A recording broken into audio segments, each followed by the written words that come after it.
Assalamualaikum warahmatullahi wabarakatuh. Mimin lanjutkan lagi cerita Raja Kegelapan Cipenya. Tapi seperti biasa, sebelum dilanjut, bantu tekan tombol like dan berkomentar juga Tuan Rena gas. Bab 1425. Aku ingat, di bangsal VIP rumah sakit Longdu. Ten Zhao berbaring dengan tenang di ranjang rumah sakit, menerima larutan nutrisi dan dihubungkan dengan banyak instrumen. Namun, tidak ada seorang pun yang merawatnya di rumah, ia hanya berbaring diam di sana. Ketika Ji Fei masuk dan melihat Zhao tua, dia masih merasa sedikit rumit. Dia benar-benar tidak punya perasaan terhadap kakek ini, tetapi terhadap ibunya, terutama setelah dia menyebabkan Zhao tua jatuh koma hari ini. Ibunya langsung menelepon untuk menuduhnya dengan marah. Ini membuat Ji Fei menyadari bahwa di hati ibunya, kakeknya masih memegang posisi yang sangat penting. Dia tidak ingin ibunya bersedih. Lagi pula, sudah bertahun-tahun mereka tidak bertemu kembali. Berjalan ke sisi tempat tidur, dia langsung mengambil semua peralatan. Dia tahu betul bahwa tidak ada yang salah dengan tubuh Tuan Zhao. Dia hanya membuatnya pingsan dengan sengaja. Setelah selesai menjalani perawatan, Ji Fei menepuk kepala Ten Zhao dengan lembut. Ten Zhao perlahan membuka matanya, dan hal pertama yang dilihatnya adalah langit-langit berwarna putih. Ia tertegun, lalu melihat sekeliling, dan mendapati bahwa ia tidak berada di rumah. Ia tahu bahwa itu adalah bangsal. Tepat saat ia hendak berbicara, ia melihat Ji Fei. Ji Fei telah meletakkan jari telunjuk kanannya di mulutnya, memberi isyarat kepada Ten Zhao untuk diam dan tidak bersuara. Kemarahan tampak sekilas di wajah si tua Zhao pada awalnya, tetapi dia menahan diri dan tidak mengatakan apapun, ingin melihat apa yang salah dengan Ji Fei. Ji Fei menggeser kursi dan duduk di sebelah Tuan Zhao. Hari ini di hotel, aku sengaja membuatmu pingsan. HMPH, tidak perlu menjelaskannya kepadaku. Kau telah membuat keluarga Zhao kami kehilangan muka hari ini. Ketika Tuan Zhao memikirkan kejadian hari ini, dia masih sangat marah. Saat itu, dia berharap dia mati saja agar tidak perlu melihat atau diganggu oleh kejadian itu. Sebenarnya dalam hati Tuan Zhao, dia awalnya sangat optimis terhadap Ji Fei. Bahkan dia berusaha membujuk Ji Rongsheng, ingin mengakui Ji Fei kembali. Hanya saja hari ini keluarga Wu mengatakan bahwa Ji Fei membunuh Wu Tianze, yang membuatnya merasa malu, jadi dia tidak mengenalinya. Akibatnya, dialah yang paling menderita. Bagaimana mungkin dia tidak merasa kesal? Lagi pula, kita adalah keluarga. Ji Fei juga memahami hal ini dan berkata dengan tenang, "Kakek, apakah kamu tidak percaya pada cucumu?" Kata kakek langsung membuat hati Tuan Zhao bergetar, dan dia bahkan merasa sedikit gembira. Dia tahu betul bahwa bahkan ketika Ji Meiyan menikah dengan Si Bin, Ji Fei tidak memanggil Ji Rongsheng dengan sebutan kakek, namun sekarang dia memanggil dirinya sendiri dengan sebutan kakek. Ini adalah kehormatannya. Dia lebih terhormat daripada Ji Rongsheng. Dia segera menatap Ji Fei yang sudah mengangguk sambil tersenyum. Karena aku membuatmu pingsan tadi, ibuku menelepon dan memarahiku. Zhao tua memegang tangan Ji Fei dan berkata, "Ji Fei, kakek kasihan pada ibumu dan dirimu. Tetapi kamu harus tahu bahwa ibumu adalah putriku dan aku mencintainya. Kamu adalah cucuku dan aku juga mencintaimu." Air mata mengalir, begitu tulus. Ji Fei mengangguk, dia bisa memahami perasaan Tuan Zhao. Bahkan, dia jauh lebih tenang saat ini. Dia juga tahu satu hal, pasti ada motif tersembunyi mengapa keluarga Zhao menolak menyelamatkan orang tuanya. Ketika sebuah keluarga besar berkembang sampai batas tertentu, ia menjadi sebuah kapal besar. Mustahil untuk berbalik arah, dan bahkan menghentikan kapal itu pun sulit. "Kakek, jangan bicarakan ini lagi." Tuan Zhao mengangguk dan menyeka air matanya. mengapa Anda membiarkan saya pingsan? Tuan Zhao sudah kembali tenang, menatap Ji Fei dan bertanya. Karena Zhao Wenqian yang sekarang bukanlah Zhao Wenqian yang sebenarnya, melainkan Sun Sengshu yang berpura-pura menjadi dirinya. Ji Fei menatap Tuan Zhao, siap menyelamatkannya kapan saja. Apa? Mendengar ini, Tuan Zhao langsung terduduk tegak dengan ekspresi terkejut di wajahnya, yang jelas di luar imajinasinya. Ji Fei diam-diam terkejut dengan ketenangan Tuan Zhao, dan mengangguk lagi untuk menegaskannya. Itu Sun Sengshu yang mengarahkannya, itu juga rencananya agar Han Lu berpura-pura menjadi Ji Meian. Bagaimana dengan Zhao Wenqian yang asli? Tanya Zhao tua tergesa-gesa, sambil memikirkan cucunya sendiri. Mati, ketika Tuan Zhao mendengar ini, hatinya terasa sakit, matanya berputar ke belakang, dan dia hampir pingsan. Ji Fei dengan cepat mengulurkan tangan untuk menopangnya, dan menyuntikkan gelombang energi internal ke dalam tubuhnya. Kakek, jangan bersemangat. Apa yang sedang terjadi? Si tua Zhao menghentikan kesedihan dan amarahnya, menatap Ji Fei dan bertanya dengan cemas.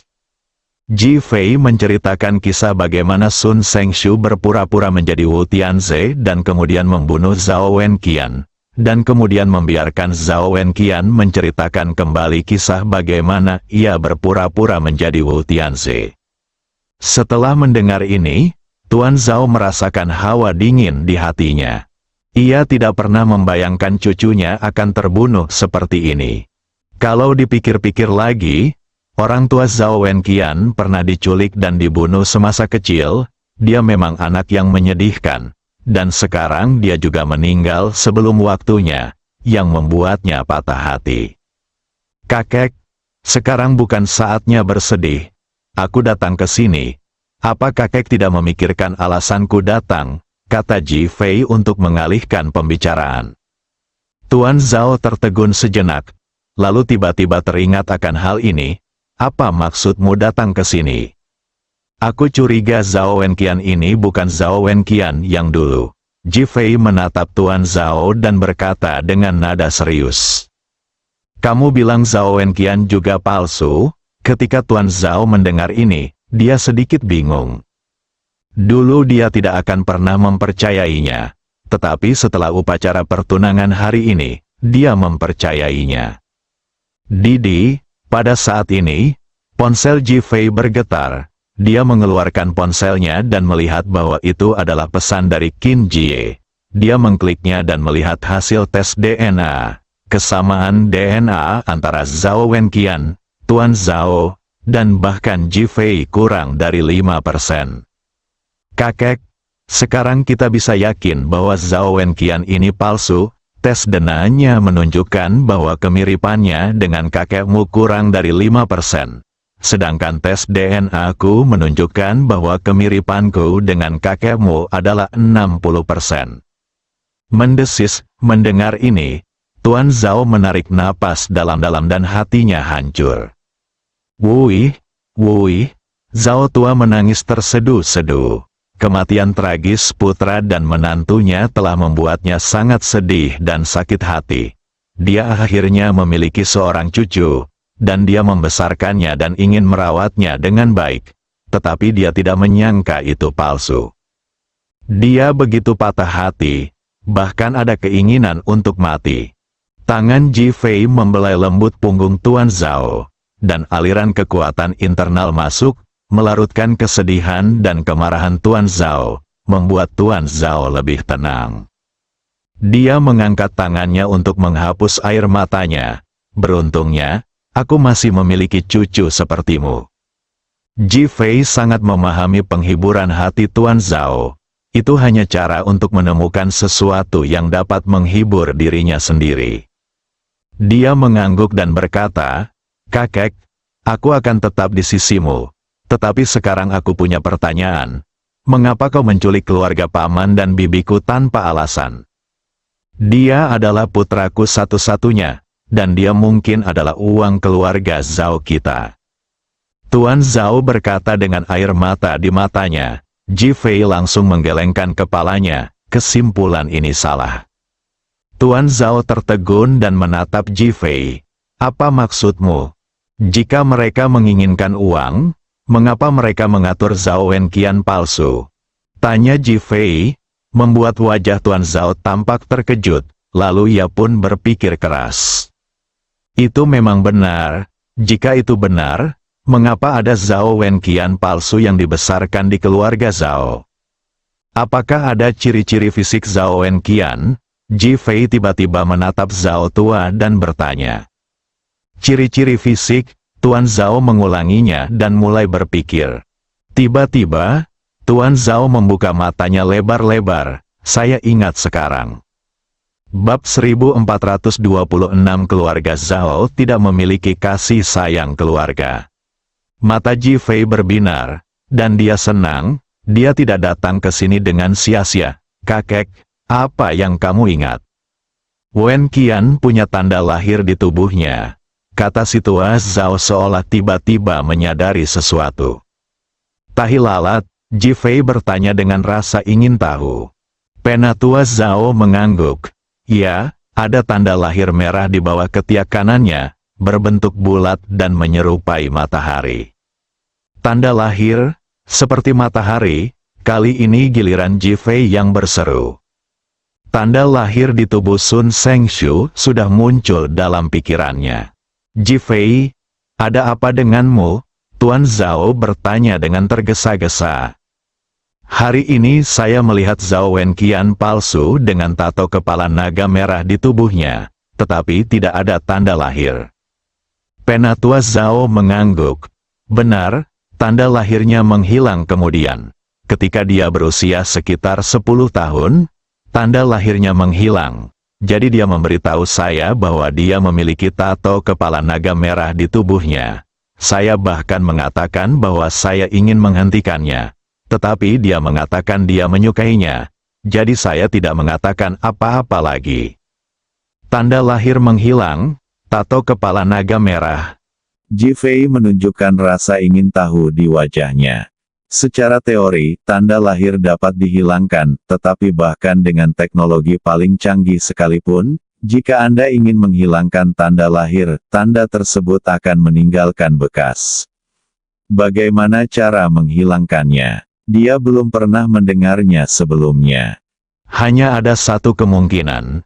Tanda lahir Zhao Wenqian palsu itu dibuat secara artifisial, lalu perlahan menghilang, tumbuh seiring pertumbuhan Zhao Wenqian. Dengan cara ini, keluarga Zhao tidak akan curiga bahwa metode operasi pihak lain itu sangat unik.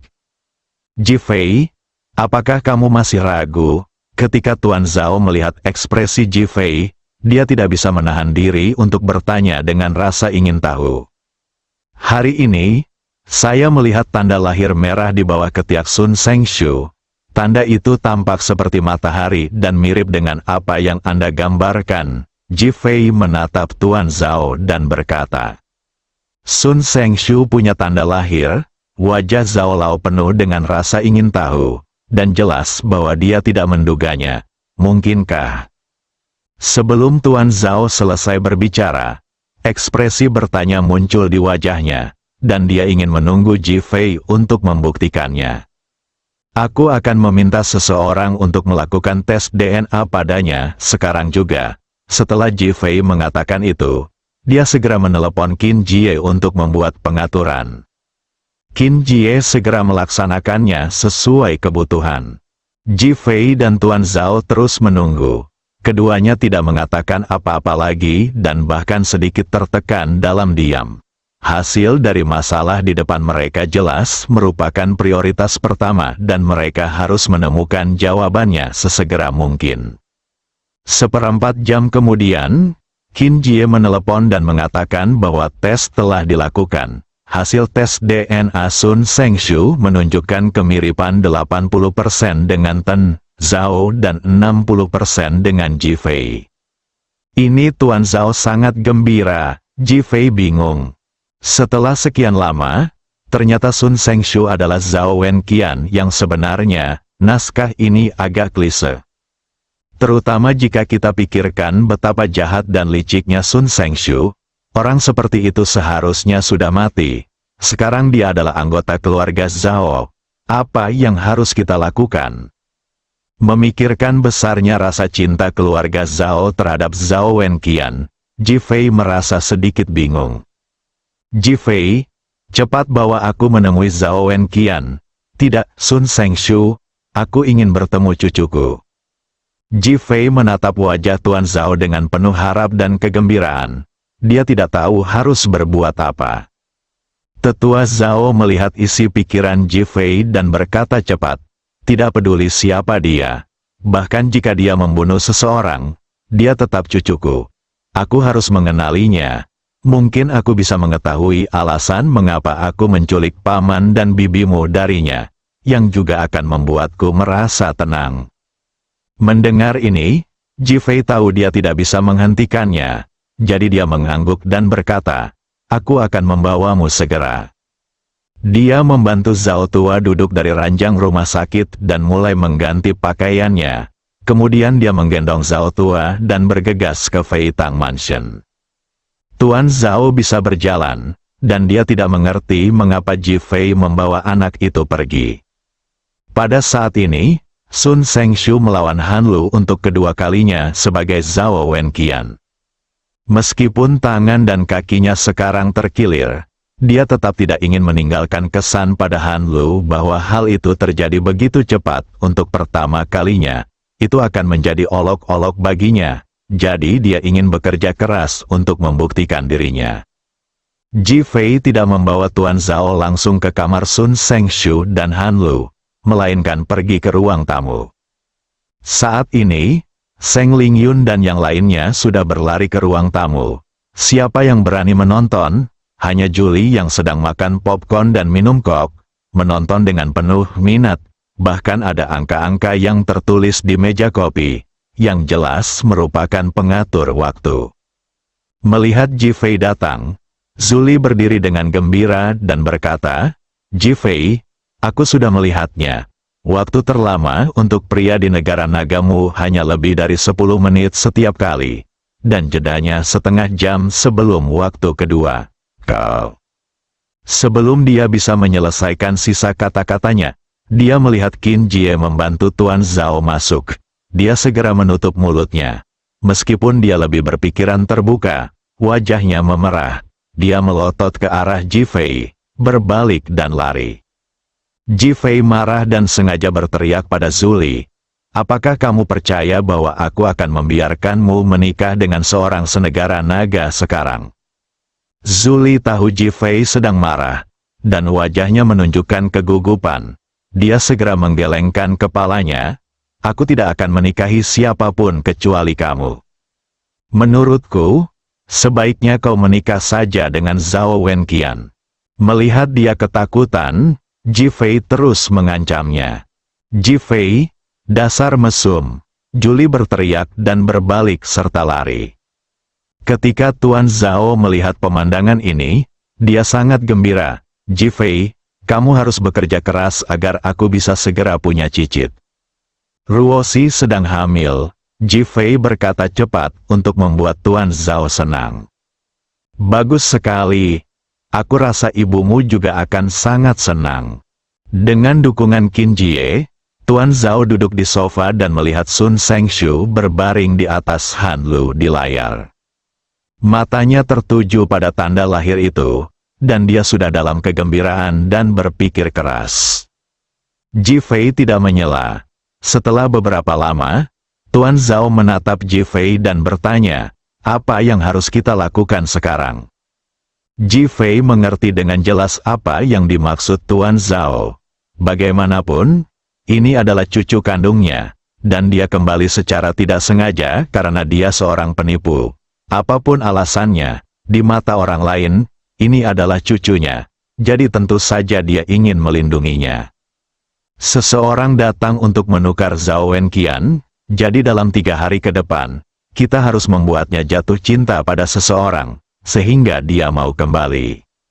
Setelah Ji Fei selesai berbicara, dia melihat ke arah Julie yang baru saja melarikan diri. Apakah kamu ingin Zhao Wenqian jatuh cinta pada gadis asing itu?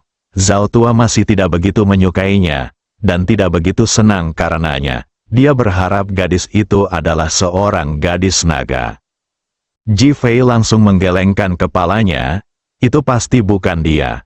Kalau tidak, dia dan orang-orang di balik ini pasti akan curiga. Siapa dia? Saya akan mengaturnya. Sekarang saya pikir kita harus mengambil 2 langkah. Ji Fei menatap Tuan Zhao dan berkata. Tuan Zhao tidak mengatakan apa-apa lagi dan memberi isyarat kepada Ji Fei untuk melanjutkan. Di satu sisi, aku ingin menemukan wanita yang cocok dan membuatnya jatuh cinta.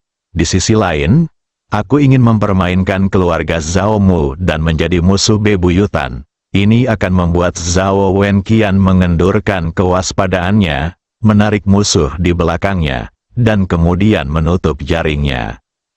Setelah mendengar ini, Tan Zhao terdiam sejenak. Ini mungkin saja terjadi, tetapi saya khawatir ada pengkhianat dalam keluarga Zhao, dan insiden ini akan membuat mereka memancing di perairan yang bermasalah. Pasti ada. Jadi cara terbaik adalah kau harus koma. Lalu kami akan menggelar sandiwara besar untuk merenggutmu, sehingga keluarga Zhao benar-benar mengambil tindakan. Ini Tuan Zhao tampak sedikit tidak wajar. Keluarga Zhao tidak punya kasih sayang keluarga. Bersambung.